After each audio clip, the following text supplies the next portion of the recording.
Hi friends, ఈరోజు నేను Thandel OTT release date గురించి చెప్పబోతున్నాను. అండ్ చాలా యూట్యూబ్ ఛానల్స్ నేను క్రియేట్ చేశాను రామ్ రియాక్షన్ పేరుతో. అవన్నీ రిమూవ్ అయ్యాయి.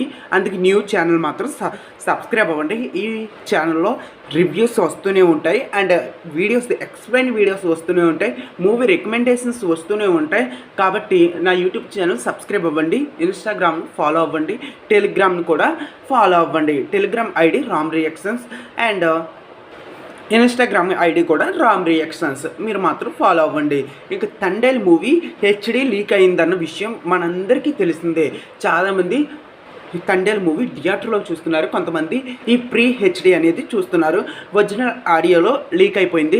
మీకు ఎక్కడ ఉంటుందో తెలుసు కాబట్టి నేనైతే ఆ నేమ్ అయితే చెప్పను. నేమ్ చెప్తే కమ్యూనిటీ గైడ్ లైన్స్ స్ట్రైక్ వస్తుంది కాబట్టి నేమ్ అయితే చెప్పను. ఇక తండేల్ మూవీ స్టోరీ విషయానికి వెళ్తే 22 మంది మత్స్యకారులు వేటకు వెళ్తుండగా ఒక పాకిస్తాన్ బోట్ని అయితే కాపాడతారు. అప్పుడే పాకిస్తాన్ నావీ వారు వచ్చి మన 22 మత్స్యకారుల్ని పట్టుకుండి పాకిస్తాన్ కరాచీ జైలుకి అయితే తీసుకువెళ్తారు. మరి ఆ పాకిస్తాన్ కరాచీ జైలు నుంచి మన ఇండియన్స్ 22 మంది మత్స్యకారుల్ని ఎవరు బయటకు రప్పించారు, చివరికి ఏం జరిగింది, మరి బుజ్జి తల్లిని పెళ్లి చేసుకున్నాడా లేదా, రాజు బుజ్జి తల్లిని ఇష్టంగా చూసుకున్నాడా లేదా, మరి రాజు కోసం బుజ్జి తల్లి ఏం చేసింది, మరి బుజ్జి తల్లి రాజుతో ఎందుకు మాట్లాడటం లేదు, ఇవన్నీ తెలియాలంటే ఖచ్చితంగా ఈ తండేల్ మూవీ చూడాల్సిందే.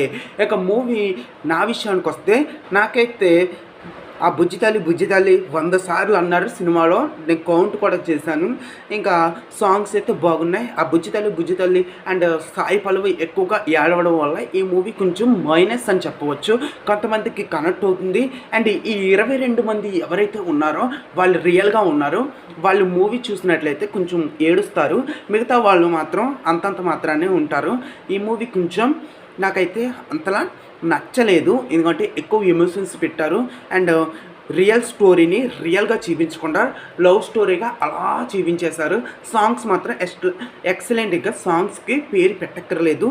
అండ్ ఈ మూవీకి నేను ఇచ్చే రేటింగ్ ఎంతంటే 5కి 2.7 అయితే ఇస్తాను. నాకు అంతవరకు మాత్రమే నచ్చింది. ఇంకా మెయిన్ విషయానికి వెళ్ళిపోతే ఓటీటీ రిలీజ్ డేట్ వచ్చేసి ఈ మూవీ యొక్క ఓటీటీ రైట్స్ నెట్ఫ్లిక్స్ తీసుకుంది.